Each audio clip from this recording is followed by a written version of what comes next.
Okay, everybody, let me take this opportunity to welcome you all to November's meeting, full community, Mumbles Community Council meeting. I thank you all for giving your time up this evening, and I welcome all the members of the public who have also taken time to come here as well to see the proceedings this evening. So if I commence with what's on the agenda in front of me with apologies for absence. Could you formally read out apologies of absence, Steve? Yes, certainly. We've had apologies for absence from Miles Langston and Gareth Ford. Thank you very much for that. Okay, so then moving on to the next point, any declarations of interest? You've had an opportunity to look at the agenda. If anybody would like to register any, and so if I start off with Carrie. On mute, Carrie.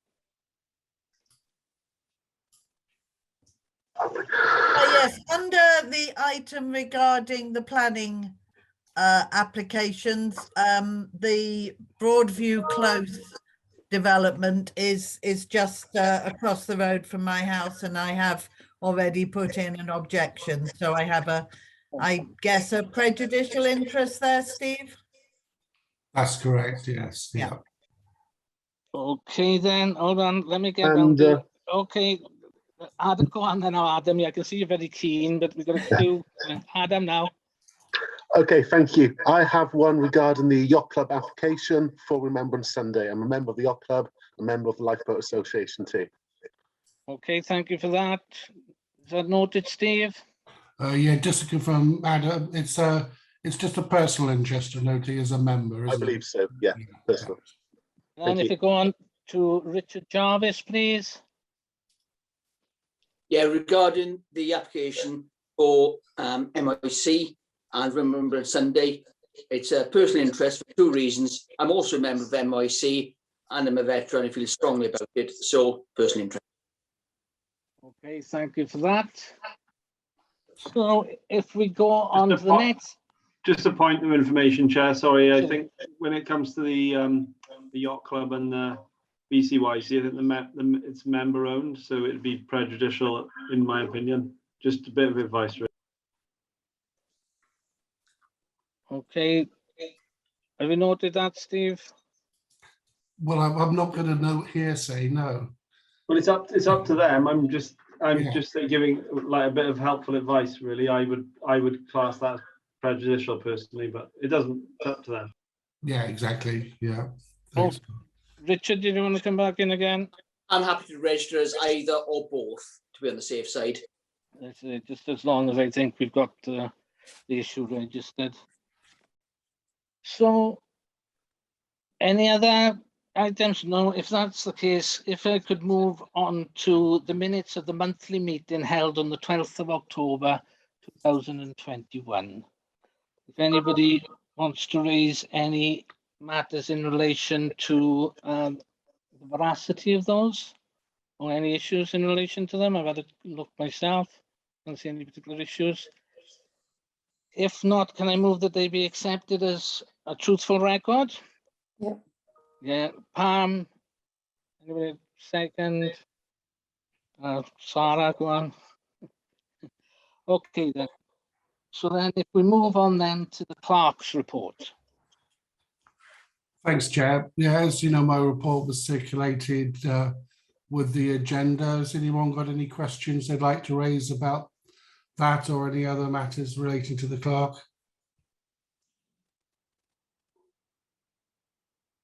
Anybody?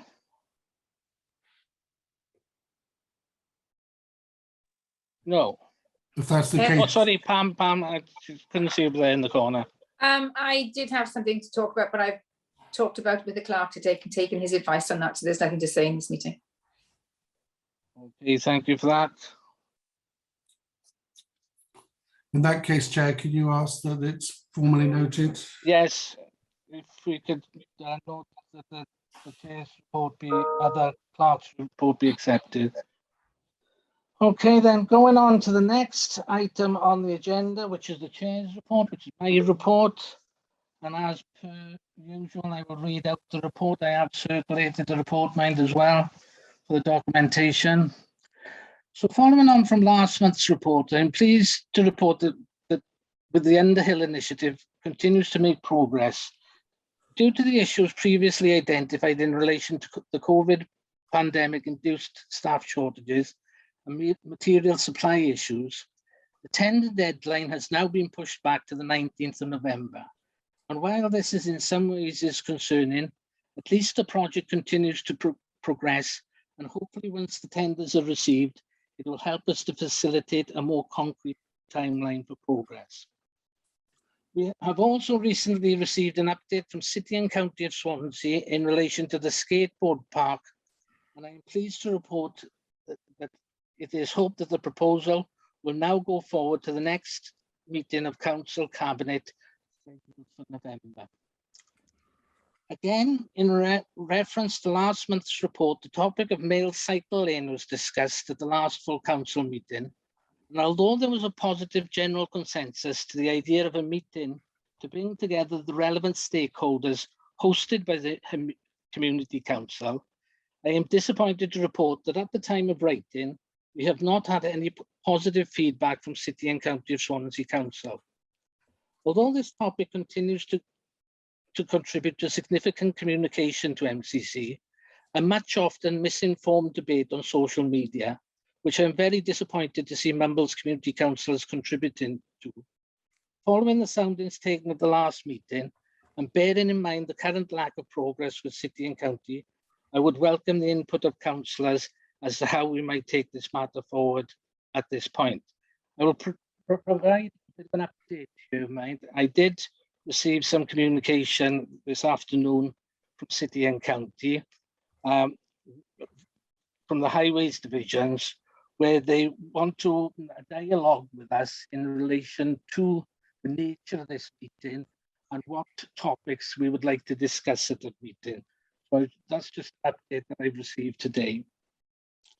Another issue which is on the agenda later on for today, and which has also been raised with the Community Council, and has been raised with members of the Community Council and with MCC generally, and with individual councils, concern the number of proposed residential developments in Mumbles. These concerns initially germinated around the proposal to develop 5 residential flats in what was previously the Oyster Lounge on Western Lane, opposite Mumbles Rugby Club. The main point of discussion originally related to what was seen as a lack of consultation and information concerning the proposed development and planning process, which in turn led to a number of public meetings being called for local residents to air their views. However, the debate at these meetings appears to have progressed into a more general discussion about more widespread what is perceived to be overdevelopment in the area, and not simply looking at the Oyster Wharf proposal in isolation. Other proposals which have been discussed at these meetings relate to the demolition of a single dwelling on Broadview Lane, which is on the agenda for this evening's meeting, with the proposal for it to be replaced by 4 flats, and another redevelopment on Overland Road of a single dwelling into 3 flats, none of which have any provision for off-road parking. The perception at these meetings is that Mumbles offers a lucrative environment for property developers, that the overdevelopment will put additional strain on services and also drainage and sewerage services, which have already caused problems. So that's my report. Any questions, comments? Timbo? Thank you, Chair. On your comments about cycling and the issues raised, we will have all received, like I did last week, from the City and County of Swansea, the proposals for their active travel proposals, which need to be responded to by November the 15th. I think that's an ideal opportunity for us as a community council to respond to those proposals and include in that any other comments we have. As you know, I'm not happy about the shared use of pedestrians and cyclists on those parts of the promenade which are too narrow for it. I was disappointed that the seawall proposals didn't seem to suggest any widening or separation of that. We've also got the ongoing situation at Mayos Road and particularly the links which will go on from that. So if we are to officially respond to Swansea Council's active travel proposal by November the 15th, we could incorporate all these issues into our proposals. Obviously, it's quite a short timescale, and it's what we can do in that timescale, whether we have a very small group of people who've got some relevant and genuine professional expertise and try and knock something up. But that might solve this issue because it's not on the agenda tonight, apart from matters arising from your report, and yet we do have to respond technically by the 15th of November. Okay, that's a very good point, Tim. Thank you for that, and I think we should note it. Louise? Yeah, I really do take a little bit of offence, actually, when you stated that there's untruths being stated on social media. Everything that is stated in the Safe Males campaign Facebook is factual. We have CDM designers, we have very experienced people that live there that have spent a lot of time analysing the dangerous cycle path. So I really don't think that you should be siding, you should be quite impartial on this point, Martin. There's no situation where the facts are untruth. Everything that we've done as a residents group is we state everything that needs to be stated. We're not hiding from anything. So I really think on behalf of the residents, because no one else has got a voice, that you really need to be careful about saying there's untruths on our Facebook page. Thank you very much.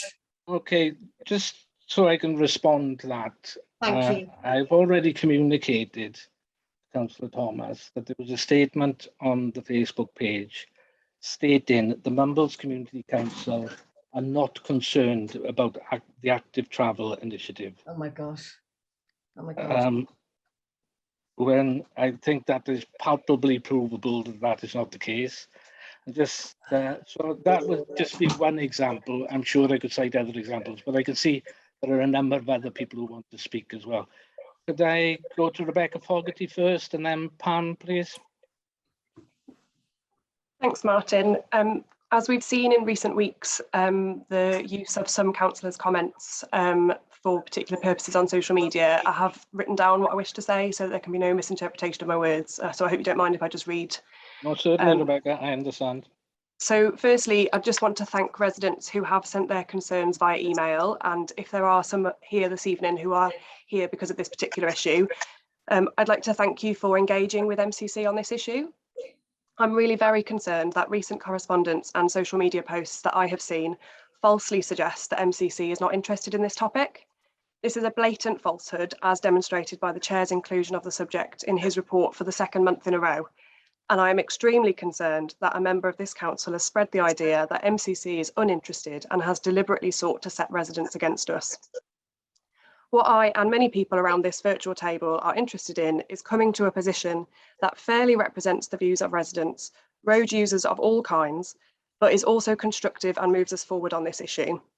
It is a salient point that the scheme is neither MCC run or funded, because we have to be realistic with concerned residents about what MCC can achieve. MCC holding a public meeting, which is attended only by people wishing to raise their concerns, will leave them quite rightly asking what will be done about those concerns. MCC can and often does act as a broker to facilitate dialogue between residents, other stakeholders and city and county. Unfortunately, in this case, the approach that one of our members has taken, particularly on social media, I believe, has undermined our ability to do that by not demonstrating a willingness to address concerns constructively, but rather campaigning belligerently to have the whole scheme scrapped. And in doing so, I believe they have purposefully undermined the ability of this council to do its job. I would like to remind councillors that they should not partake in meetings on an issue on which they are predetermined. At a recent One Voice Wales training session I completed, the example of predetermination was taking part in demonstrations on a particular issue. So my position, and this I appreciate, will disappoint some residents, and I do not belittle the concerns that have been raised with me, but I personally would not feel able to support an MCC position on this issue without further information provided by City and County, as they have developed and delivered the scheme. This is because I have seen a great deal of what I know to be damaging misinformation put out through social media. A recent example is the post about the West Cross Top Shop scheme, which wrongly suggested that parking would be reduced up at the Top Shops and residents may not be consulted. As someone who has been working on that project, I know both of those things to be false. On projects that I'm less familiar with, how am I to know what is misinformation and what is valid concern? Therefore, with regards to coming to a position that does justice to the detailed concerns that have been raised, I maintain we cannot do that without stakeholders from all sides around the table. I was pleased to attend the City and County consultation event on the whole active travel scheme at the Ostream recently and found additional information on areas of concern from CCS very helpful. It is unusual for my faith and information shared with me to be shaken in this way, but on this occasion, that is unfortunately how it is. I'm therefore very pleased that Highways are now open to dialogue about what we could achieve with a proposed meeting, and I hope that that will be taken forward in a positive manner. Thank you very much for that contribution, Rebecca. Pamela? To pick up on what Tim said, I understand what he says about people who know what they're talking about getting together to put Mumbles Community Council's point of view, but we don't know what Mumbles Community Council's point of view is. I went along to the Austrian the same and was really impressed with the way that it was explained to me that they are active travel routes and that those cyclists who want to go really fast should get on the road, and slowing down cyclists and pedestrians. And I've talked to older people and they're quite keen that if there is a designated active travel route, they would feel safer walking on that. Now, I agree with Tim that it's a short space of time. I know that he has experience in this, but how is he going to garner a cross-section of information before that small group that he's talking about puts Mumbles Community Council's opinion to it? I just want everybody to have a chance to feed into it, like me. I'm not a cyclist, I fall off bikes. Before that goes forward. I appreciate what he's saying, but I want to make sure that he gets that group gets information from a wide section of the community before they put the community council's case. Thank you. Thank you for that, Pam, and that will be noted. But I don't think that specifically relates to what the talk here, but I do think it relates to the point that Tim made, and it will be noted. So could I go to Will and then Linda, please? Thank you, Chair. I'm getting a bit of feedback. I don't know if someone could mute their mic, please. Thanks. I think you're still there. I don't know if someone's, thanks. I think this is bound to be very frustrating for some of those residents and councillors in Wales, because although the Chair has mentioned it in the last two reports, I don't think we could honestly say as a council that it's been a priority for the council. I mean, it's not really been on the agenda with enough weighting. So, I mean, I think going forward, the obvious thing for me would be that if the councillors of Wales see fit to put something on the agenda for the next council, that maybe we look at employing a consultant to do an independent consultation on the works carried out by Swansea Council, and obviously MCC pays for that, maybe potentially. And that would be something that would be reported to us in private, and we could all digest that information, and it would be neutral, and the clerk would carry it out. So that's just my opinion on the way forward. I just wanted to mention it, and if people think that is a good idea, then maybe it could go on the agenda for the next council. Thanks, Chair. Linda, thank you for that, Will. Linda? Okay. Let me close this door. I don't know what to say because I have lived and not slept on this for 2 years.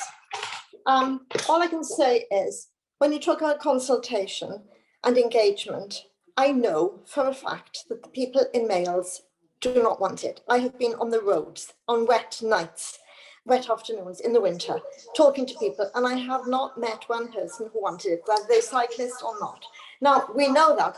The trouble is, the City Council is a great big sort of I don't know what to call it, like a heavy duty vehicle. You cannot change their mind about something. They've made their mind up about active travel. And when I have phoned even this week to ask people about problems on Nails Road, the engineers have said, oh, don't talk to us about the cycle path because we're not having nothing to do about that. So they don't want to talk about it. So I can understand that this council doesn't want to talk about it.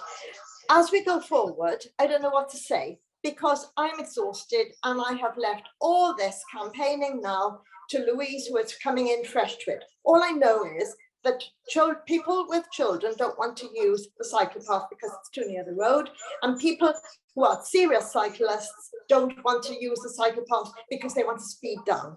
And there has been, I mean, if you're talking about consultation and getting a balanced view, the balanced view is that people have thought it was a disaster. So that's all I'm going to say about that. One other thing I want to say is about the prom and the cyclists along the prom. People have been nervous about a shared pathway on the prom. And again, when we had the consultation with councillors, I tried to bring in the idea of having a separate cycle path and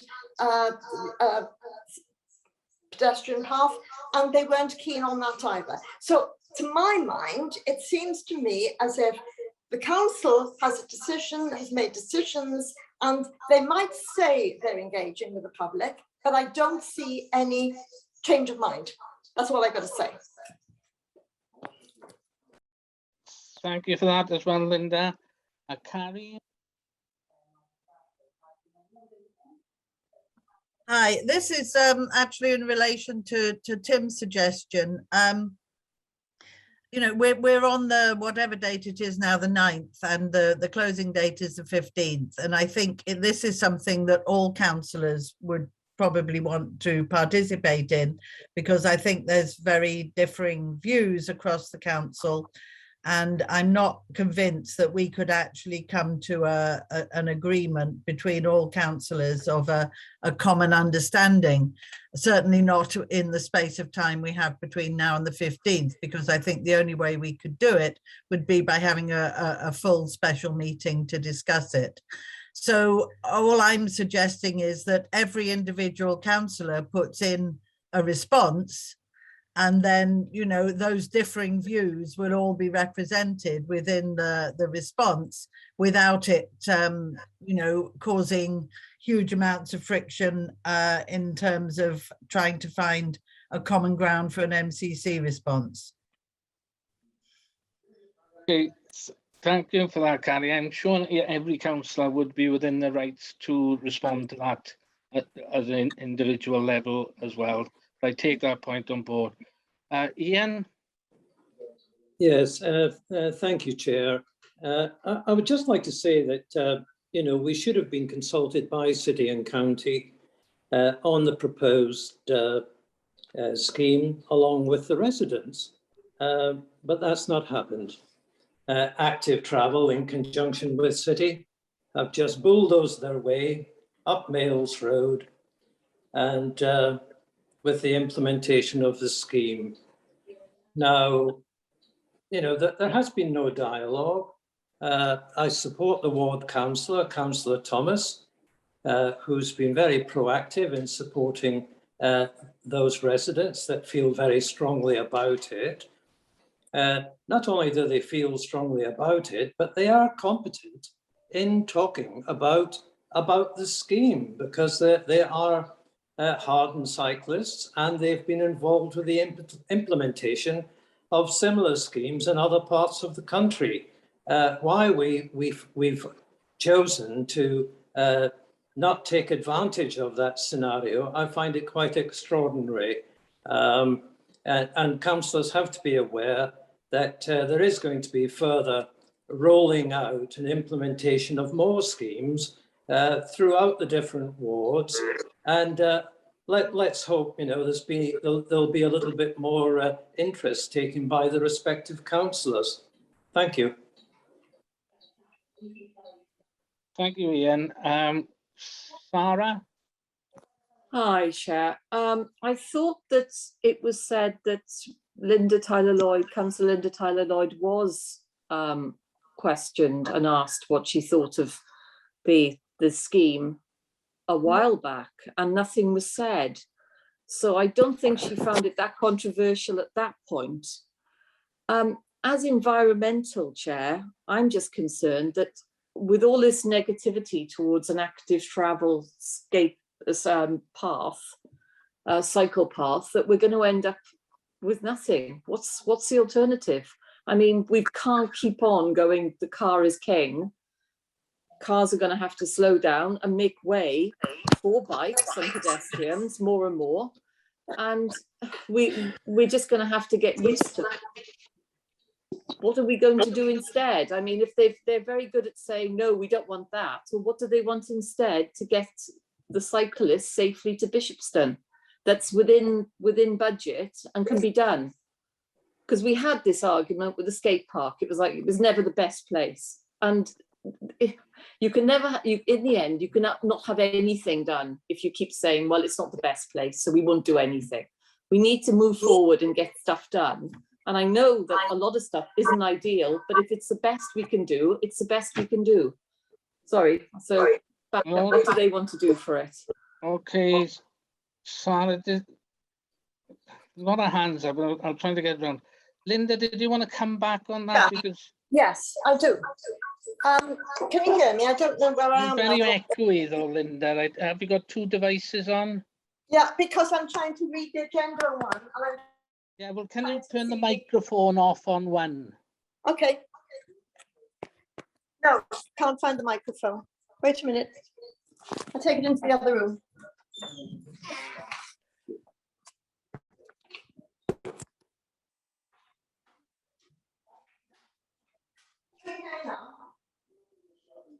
Can you hear me now? Yeah. Right. Okay. Well, when you say that I was told about it and I haven't said anything and I wasn't against it, I was told two things. I will be brief. First of all, I was told that it was going to happen. It didn't matter what I said or what the residents say, because it was a policy coming from the Welsh government. That was one of the things I said. They said to me when I said that I don't think the cyclists are happy about this and the cyclists don't want it. They said to me, this is not for cyclists. It is for future generations, so that doesn't count. So that's when you say that I was all for it in the beginning, I was just gobsmacked. I don't like that word. I was just astonished at the fact that that's what the answers were, and it was, to me, it was arrogance that they took that attitude, and then I didn't know what to do about it. Okay, there we are. Okay, thank you, Linda. Rob, yeah, okay, I see the things. Rob, Thanks, I'm trying to bring in everybody who hasn't spoken yet. Thanks, Mart. You know, whereas I think, you know, City and County could have engaged more with us and the residents on this, there is this leaflet which has come through the doors, which is a Swansea survey where people, I had it through my door and I've delivered lots of them myself, where people can have their say on all these things. You know, what I don't like is to hear CCS being criticised for every small point that they do, every opportunity to have a go at CCS. Some councillors think quite appropriate. When we have a government in London whose Prime Minister only last week got rid of scrutiny by, you know, abolishing MPs to be reprimanded for bad behaviour. That's my point. Thank you.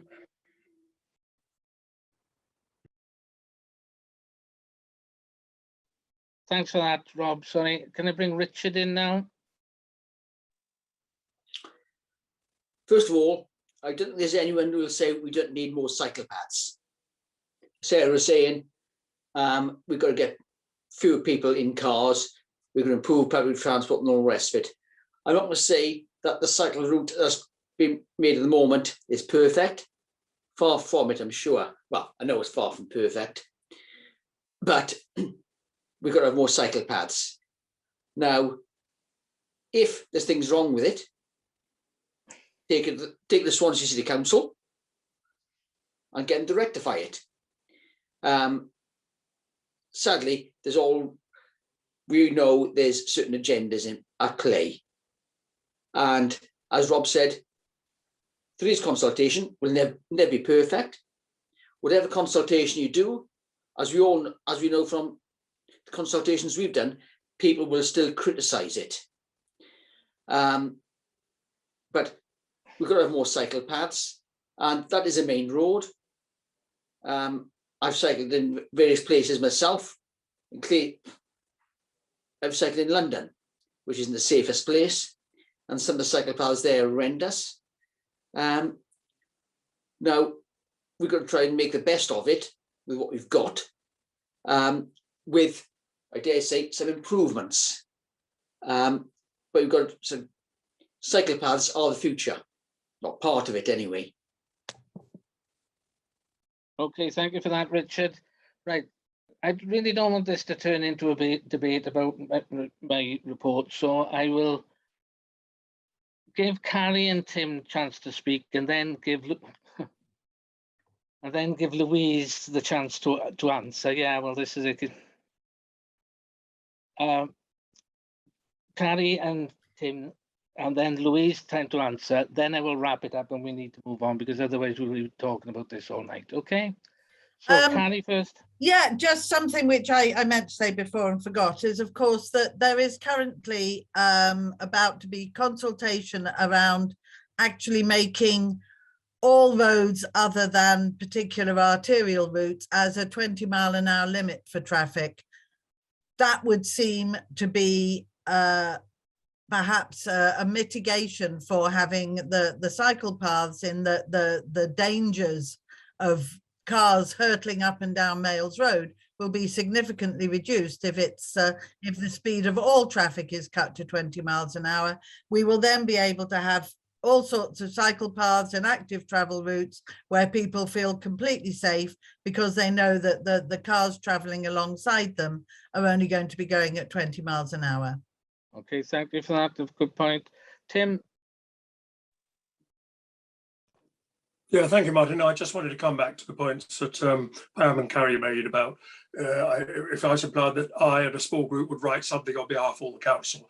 What I was saying, the time limit is such. What I would hope is that we could persuade, I got this in the last week of October. Yeah. So everyone else did, for November the 15th. It's draft proposals. What I would hope is that we might persuade City Council that we as Monmouth Community Council would like to take this very seriously. We do take it very seriously. We support active travellers, as we all know. Can we have a bit more time to respond so that we can have a meeting where we can try and get some consensus? What I was happy to do was maybe draft with a couple others some initial responses, because it's not about Males Road, is it? It's about all the proposed routes, quite a lot of which are in our patch. So that would be a way forward, hopefully. I don't know what Steve says or you think, surely we could persuade them. This has been a long time coming. It's billed as draft active travel proposals. They were sent to us as community councillors in the last week of October. Can we explain that timetable to them and say that we'd like to be assured that we will give an official response by an agreed date where we can have a special meeting to discuss it? I don't think there's much mileage in Will's point about paying consultants to look at Males Road. Males Road has happened. They're not going to pull it up, are they? What we need is what's going to go on after that. Yeah. Thank you. Okay, thanks for that. As I sort of said, and I do think you made a good point there, Tim, because you were involved some years ago now in doing a report and drawing up a report on cycling in the area, and I think this very much fits into the feedback that we've had over the years on the active travel initiative and the contribution that we can make to that. So I will go over to Louise now to give a chance to reply, but I'm really keen that we move on this, unless anybody feels they've got a good burning point, really. No, what I'm going to say, Martin, is quite imperative actually for the whole of the council. Active travel is going to go down Fairwood Road. It is taking away people's parking that are disabled. There is a guy in a wheelchair that's contacted me quite recently and has said, I need that parking for his car. So, okay, yeah, we all want cars off the road, but we also have to think of the implication of what this means. We know that cycle travel is really a healthier option. However, Carrie said about 20 miles an hour. When you're a 5-year-old going down Males Road and you basically go into the road, you fall into the traffic, 20-mile-an-hour car can still kill you. So that argument has gone out of the window. And I wish that you'd look at the design faults that all of the CDM designers have actually put out there to see exactly what the issues are. That's all I'm going to say, because I know you've got a lot to get on with. Thank you very much.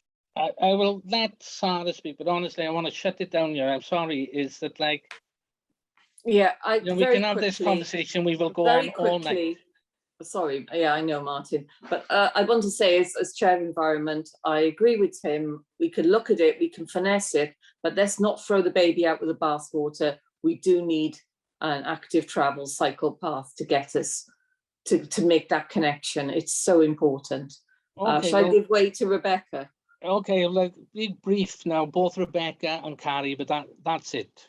This is just a point of information. I mean, this is exactly what I am concerned about. The example that Councillor Thomas has just given about the parking on Fairwood Road is not accurate. I asked this exact question myself at the City and County consultation event on the wider active travel plans, and they said there was absolutely nothing set in stone on the nature of the active travel routes. At the moment, they are only consulting on where those routes will be. So this is exactly why I want CCS around the table, so that we can make sure the information we're getting is accurate. It's true, yeah, I thoroughly agree. I thoroughly agree, Rebecca. Carrie, did you want to say something, but please be very brief? No, okay. Let us move on then, and we'll leave that at that thing. From my point of view, I think, just to sort of sum this up, I think bearing in mind that City and County, we've got some sort of positive feedback from City and County. Let's pursue that. Let's sort of see where we can take that forward. And also, you know, I'm more than happy and open to talk to any other concerned individuals, because no way, no shape, no form does Mumbles Community Council operate a closed door policy, as again has been put out on social media. So anyway, as I said, quickly moving on, let us talk about the financial report. Yeah, Chair, if you could just formally ask that people note your report, and then. Oh, sorry. Yes, there is that. If you could formally note my report and the contents of my report. Okay. Yeah, thanks, Chair. Going on to finance, as you know, Paul has produced a report which formed part of the agenda pack. We'll see in part one of that, there's a number of payments for authorization. Has anyone got any questions about those payments? They all look in order to me. If that's the case, then Chair, can you ask that the payments be formally approved? Yeah. Sorry, could I just make a point, Steve? I think all the Mumbles Fest stuff, would be handy if it was all in one, in one document together in future, or just one block. That's all. But yeah, thanks. I think, yeah, I'm sure Paul will produce a final financial report for the fest, so you can have a proper look at, because the committee would want that anyway. Yeah. Moving on, just points for you to note: the income section 2, bank balances, and Paul's report on the budget monitoring up to the 30th of September. Okay. So, unless there are any questions on that, Chair, if you could ask people to formally approve. Formally accept that report. We're all in favour? Yeah, thank you. So, the perennial banner stand at the bottom of Males Road. Do you want to talk to this, Steve? Yes, yeah. All the documentation is in the paperwork. All the emails that have gone back and forth. So I think at a previous council we were asked to see whether we could get it moved for free, or whether we could hold it there while another planning application was going to be made, but that's not the case. And I think you can confirm, Chair, you've made extensive attempts by different channels, haven't you? Yeah, this is what I was going to say. I've tried and tried. I've tried to approach them. I've tried to cajole them. and they seem quite stuck in their ways. And no, they want it moved, and they want us to make another application for planning application to have it moved. So that's where we are at the moment. You can see it in the documentation. So this proposal merely gives me the authority to order it for it to be removed and put in a planning application for the new site, which Pip has identified for us. Yeah. So anybody got any comments, any questions they want to ask on that? Sarah? Yeah, just the usual I brought up before. I'm bemused. You were with us, Martin, that day when we went to look at the Banner Place, where it was going with the council people, and we agreed. So I can't understand how suddenly they can come back and go, you didn't have planning for it. Why did they let it happen? Well, this is the issue. What we didn't have, and don't get me wrong, I'm not trying to defend the council here. This is where we're on sticky ground. Is what we didn't have is we didn't have it in writing that we had planning permission to put it there. And that's the position that we're in now. Yeah, I know, but I just don't understand how they even let it happen. How council workers came out and did that with us. It just bemuses me. I'm sorry. I know we got a lot to get through. Yeah, my whole feeling is a bit with this. Yes, I agree, but it's almost like we are where we are, if you get what I mean. Yeah, yeah, I know. Yeah. It's just... Yeah. Rebecca, Sonny, Rebecca Fogarty. Thanks. Just a point for clarification. In the correspondence, there's reference to a figure of £1,250 for reciting it when planning permission has been given. Are we on the understanding that fee is also going to need to be incurred when we have got planning for an other location to be determined? Yes, I could have put this. Well, we can still put that fee as part of the proposal today if you want. I mean, I left it off, but it's easy. We can easily put it on now if you think that's prudent at this stage. I personally think we ought to include it just because it tidies up the total cost of the issue. Oh, good point, Rebecca. Rob, did you want to come in before we? Well, I mean, you said it. We are where we are. I mean, we don't have the paper trail, unfortunately, to do this, really contest it. But what I think, City County should give us some slack on this, because we did act in good faith on their officer's advice, and it's the officer who's messed up here, because we were told one thing, and then, of course, we find out that it's not entirely true. So I think that if we're going to pay them to take it down and rehouse it, I think they can put it up for free. I think we should be pushing towards that. Okay, well, we can push it. They weren't very, how can I say, very flexible, I found, with the pushing that we've been doing. So, Steve, in relation to Rebecca's point, where's he gone now? Can we tidy that up here and now, or what? Yeah, I'm adding the extra clause that we accept the quote from Swansea Council of 1,250 to re-erect it. So I'm putting that as an extra point on your list of. Okay, Richard, and then Carrie. Yeah, I couldn't move it, as you know. However, once it is dug up, if they're going to charge 1,250 to put it back up, if someone gives us a hand, I'll do it for 1,150. No, seriously though. If someone gives a hand, I can put it up for nothing. Well, we have to get planning permission first, whichever way. Yeah, once the planning permission's sorted. Yeah, let's make sure we got planning permission first, and then I think maybe look at that. Is it? Carrie? Sorry, yes, I agree. It is extremely frustrating. But the point is, we want that to be used. It was really useful when we had it in operation, and there was lots of positive comments about it. It's just unfortunate that, some particularly vociferous residents were able to actually, force us into this position. But now we're in this position, please, can we just recognise the benefits of having it and just get on, get it moved, get the planning and get it actively being used again and promoting everything that's going on in Mumbles. Okay, thank you for that. Tim?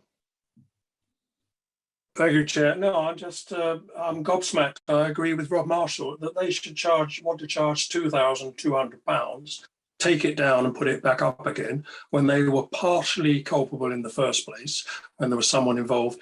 I think that's too high. I think, how can they justify those fees? If they'll let us put it back up ourselves, I'm certainly happy to help Richard to do that. I have, like Richard, some expertise in concreting. So I don't think we should be paying £2,200. Perhaps, Rob, you could speak to your friend, Rob Stewart, get him involved rather than the officer just saying that's the price. Well, I don't think it's Rob's problem. I mean, it's the officer's problem, and it's not a councillor decision. It's an officer decision. They might be lent on. This wouldn't be very good publicity for the council, would it? 2,000. Okay, can we follow protocol here? Sarah, could you come in, please? Yeah, I was just wondering whether when we get the skate park up and running, is there any way we could put it there? Because we've got the rights to that land. Is there anywhere, because we did talk about putting advertising on that space for the community council. Can we not use it there? Well, this could again be maybe something to consider, because we are going to have to apply for planning permission as to wherever we put it. Pip? You don't mute, Pip. Yeah, thanks very much, Chair. Yeah, I agree with Sarah, Rob, Tim. I think it really grates for me that we're paying this, and the implication was so strong by that officer that I find it amazing that they're not prepared to bend at all. That's not my point. The question is, Mark, you've been talking to them on this or negotiating with them on the price. Did they give any implication, or anybody give you any implication as to planning, as to the potential of getting the planning near to the fuel station? Yeah, I got the impression that they were pretty open to it, to be honest. That was the impression I got. But the impression I got was, yeah, you can, if you put in the formal application, there's a good chance you'll get it there. But no, we want you to take it away now and apply for planning permission and put it there, because what I was trying to negotiate was maybe that we could leave it there and then put it into the other place when we get it there, rather than put it into storage and all that faffing about. But they just weren't having it, to be honest. They were saying no, this is what you've been advised, this is what you need to do, and this is the order you need to do it in. If you look at the exchange of emails, you can see it in that, like. Because I got to admit, that first time I talked to the guy, I thought he was quite open to reason, but then he seemed to be quite stuck that no, this is the order you got to do them in, But at the same time, he did seem to be of the attitude that if you apply for it there, unless there's out and out objection, that you should be okay. Okay, I think if you could write to them and say, look, we feel very strongly about having to pay these fees. We haven't got much option, to be honest, guys, unless we do it ourselves. But I think that in that email or letter, you could mention the fact that we'd like to think you'd look on it favourably, having with us having invested so much money in it. Yeah, well, that's a little bit of ball back in their court, effectively. Yeah, Steve. Yeah. And then I'll bring the other three of you in. Just to remind council, because this has cropped up before, but I've really tried. Yeah. And they're not moving. Yeah. Okay. Can I just ask Ian now and then Rob? But as I said, if we can try and move this along, because we've spent so much time on this banner stand over the years, over the months. Yeah. Yes, we have spent an awful lot of time on this banner stand, and it's just as well there wasn't music coming from it. That would have been another issue. But it's a bit naive to think that you had planning permission just from a comment made by a council officer. The problem here There are a few factors: lack of consultation with residents, and just going ahead on the whim of an officer is not good enough. Councillor Jarvis's offer is very well-meaning, and I'm sure he's more than competent of putting the stand in a different location. But I can't imagine City would be terribly happy about it.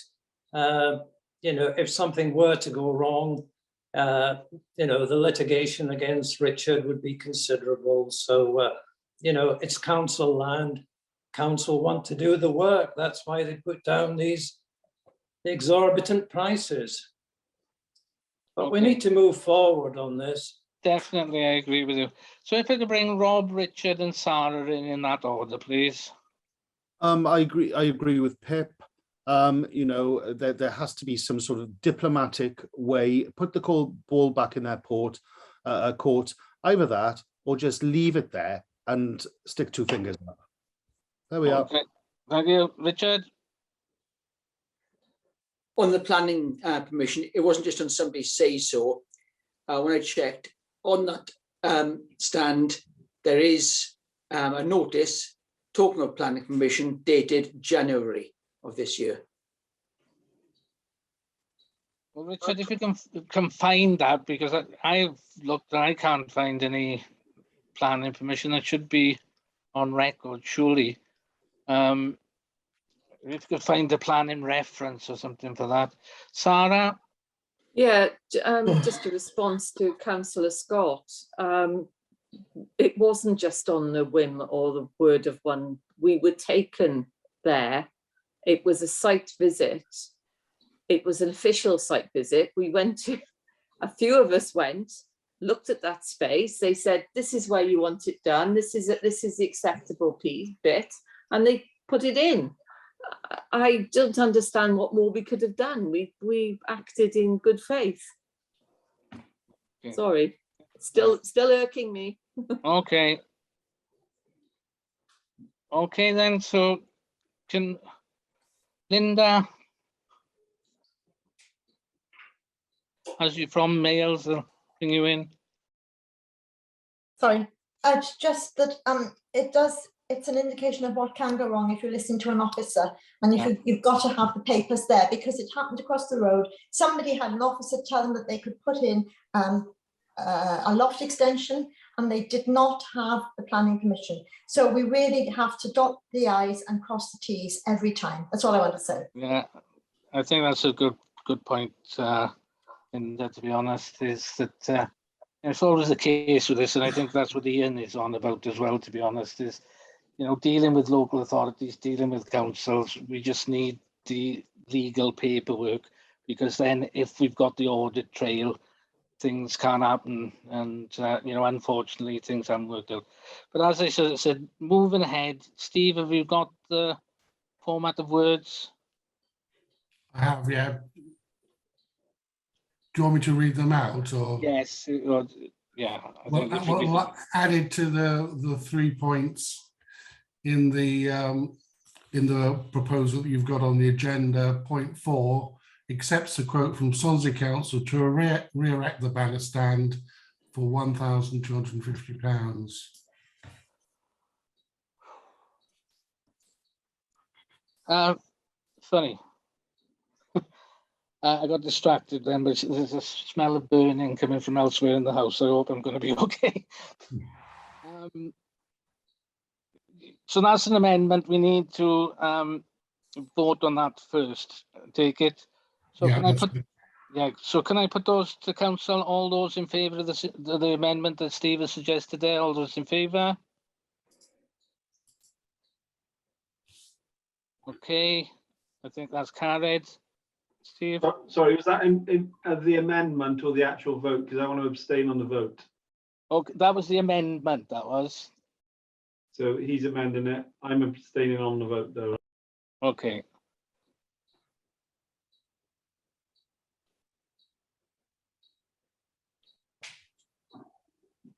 You've got that recorded, Steve. So we got to vote on the main vote now. Yep. So We don't have to take them individually, do we? Or do we? No, you don't have to. You can take the whole motion as it is now with the amendment. Yeah, are we happy to vote on the whole motion with the amendment? Yes. Go on. Can you read it out to me, please? Certainly. Accept the quote of 950 from Swansea Council to remove and store the banner stand. Accept the quote of 325 from RB Planning to visit and confirm location of proposal, protection of plans, elevations, location of block plan and submit planning application. Accept the planning fee from Swansea City Council of £60. Thank you. Thank you. Okay. Chair, sorry, can I clarify? So you're asking us to vote that we approve 2,785 expenditure for this in total. That's what those all add up to. Is that the full expenditure, Steve? I think it is, isn't it? That's how I haven't done it in my head, but that seems right, Tim. Yeah. I thought we had also agreed that we felt this was extortionate, and despite what officers said, we'd make a final attempt to show them that this was unreasonable. All I think I'm saying is if we vote to this, because this has been going on for months now, if we vote to accept this, and that we will make those attempts and those approaches to city and county in the meantime. I mean, I'd be unhappy voting for this. Well, that's your prerogative. That's what we're here for. So going forward, can I put that to council then? All those in favour of those three motions?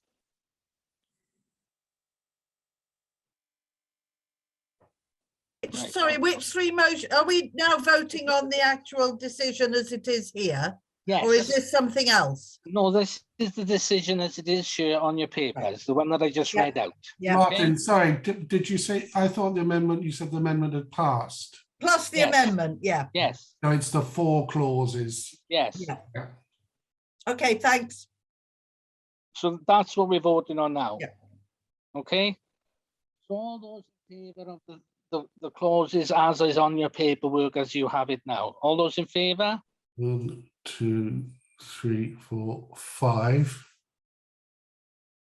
I've got 5 there, Chair. Is that, do you agree? 1, 2, 3, 4, 5, 6, 7. I got 8 even.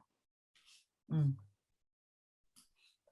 Can everybody keep their hand up? Richard, have you got your hand up? Are you just indicating?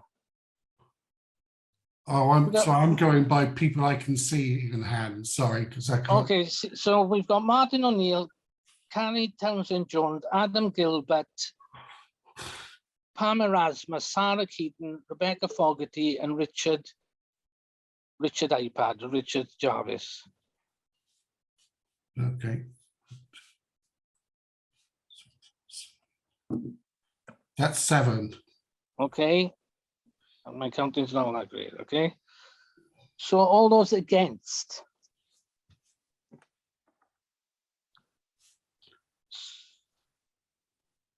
So that's 2, 3, 4. Okay. All those abstain? 1. Linda, is that abstaining? I don't know. Anyway, that's, I think we'd agree that that's passed. Yeah.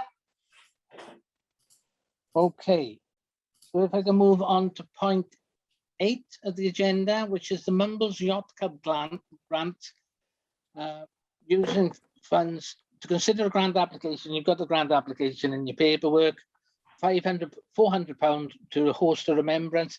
Is this Remembrance Day or Remembrance Sunday? Isn't it, Adam? Remembrance Sunday buffet for local dignitaries, member of the lifeboat crew, past and present, members of the Coast Guard team, as well as service goers. So basically, you've got the application in your pack. It's an application to fund, as it says on the tin, Remembrance Day buffet. Any questions, any issues on this? Ian, have you got a question? Thank you, Chair. I'm in favour of the proposal. However, we did at one juncture suggest that we were going to write to the Royal British Legion and establish why they were not sponsoring it this year. Have we had a response? Do you want me Adam? to come in on that? Adam, could you come back on that? Okay, I think in truth, as everything, there's been some miscommunication and confusion. The British Legion didn't tell us why they weren't going to sponsor it. However, now they are quite in favour of it. So I don't know what quite happened there in truth. They can't afford it. I think they're struggling for members. There's only 2 or 3 of them about. I don't really know where they are. I think they're quite suffering post-COVID.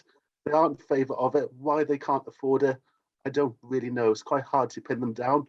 I've talked to a couple of members, but their communication's all falling apart there, and they are quite struggling. This comes from, as you know, traditionally, the Yacht Club, in partnership with the Legion, has organised Remembrance Sunday receptions attended by dignitaries, armed forces, representatives of services and charities. Unfortunately, due to COVID, this has not come back, and for whatever reason, the Legion can't afford it, nor can the Yacht Club. I think this is really important, so I think it's something we should support, but I do apologise for some of the confusion around here. One point of information too, I believe the Yacht Club's paying £150 on top of this to make the buffet happen. Okay, thank you for that, Adam.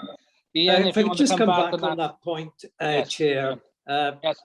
Thank you to Matthew for clearing that up. I would only reiterate that I am in favour of this grant being made. It is an important matter in a lot of people's lives, and it should be supported. Thank you. Thank you, Ian. Richard? Yeah, I think we should do it this year anyway. And for next year, contact the Royal British Legion. And as we've just heard, there's issues with the Royal British Legion, which I know for myself because I'm trying to organise a few things with them, which haven't been happening. People don't get back to me, or various other issues, won't go into them. But I think it's a case of do it for this year, then we can look at something else for next year. Okay, thank you for that, Richard. Louise? Yeah, obviously being ex-military myself, I think we should do more actually from Mumbles Community Council for our veterans. So yeah, I'm absolutely wholeheartedly behind this. Thank you. Thank you, Louise. Pam? Have you, as chair of Mumbles Community Council, been asked to lay a wreath on behalf of the community? Yes, as I do every year. Thank you. Which is an honour. And why haven't we been invited to the party? Thank you, Martin. Okay, I'm sure you're all welcome. Any other points? Anybody else want to raise? If not, can I suggest that we put it to a vote? All those in favour of this recommendation?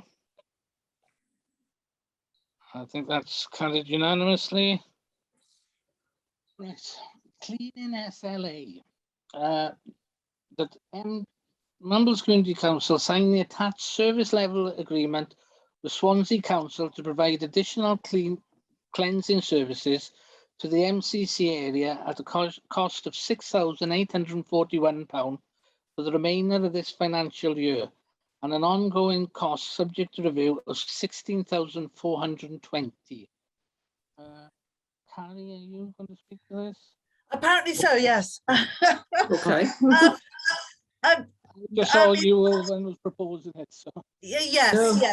It's an odd way of doing it because, as you know, this has actually been in discussion for about 10 years. So it's not exactly something new. We do actually have £14,000 in the budget this year already allocated for this contract. Unfortunately, because of these protracted discussions, obviously that hasn't happened up to this date. And what we're hoping is now we have finally got an SLA that we all seem happy to agree to. Well, on the people who've been discussing it on our side, which is Steve, Sarah and myself, and the 2 stewards who are the officers who are responsible for Swansea Council. So really all we're asking is, can we please finally get this approved? You've all had a chance to read the SLA. I don't think I need to read it all out for you again.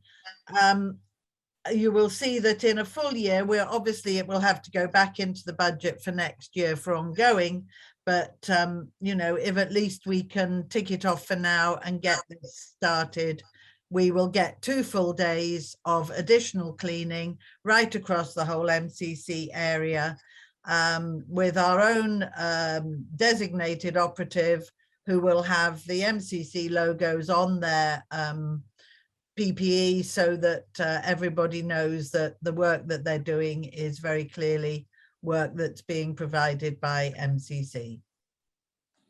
Okay, thanks for that, Carrie. Sarah? Yeah, this has been going on since, I think Ian will back me up here, since I became a community councillor, and it was highways, and Helen Mitchell, the late great, was chasing them up and trying to get a good SCL. I think this one's okay. We give it 6 months. We'll see how it goes. We'll see if we see a better standard. If we don't, then we walk away. But we really do need that extra cleansing, especially around the beaches, especially around the messy areas. I think it's worth a go, and it looks like a good deal as best we can get. So I recommend it. Okay, thank you for that, Sarah. Linda? Yeah, I agree with Sarah. It's been going on for years. We tried our very best to get extra cleaning. It didn't come off. We didn't have any value for money. People were still phoning me and saying, why are the shops outside the shops? Why is that not clean? Why is the prom not cleaned around the seating area? Every time I was going down, because I was chairman, to see the clerk and asking if we could have this road cleaned with the chewing gum and this, that and the other. There was always a reason why they couldn't do it. They didn't have a machine for chewing gum. It was graffiti. It was private land. So I just don't believe it. But yeah, go ahead with it, but watch it very carefully, because we've never had any improvement. Okay. They're just taking our money. There you go. A good point, Linda. A good point well made. Rebecca Fogarty. Thanks. So first of all, congratulations to the councillors and officers that have managed to get an SLA in front of us, because we have been waiting for this for a very long time. So thanks to everybody over the years who's been trying. I just, for a point of clarification, just because of the way it's worded in the proposal, this will include use of their new super duper machine that rips up weeds, or is it only weeds that machine is not useful for? Just because I know that a lot of the weeds that we get complaints about would be well served with their new machine. Can I just reply to that? The idea is that their super duper new machine is actually going to be part of their standard work. What we're looking at is there are places where the super duper machine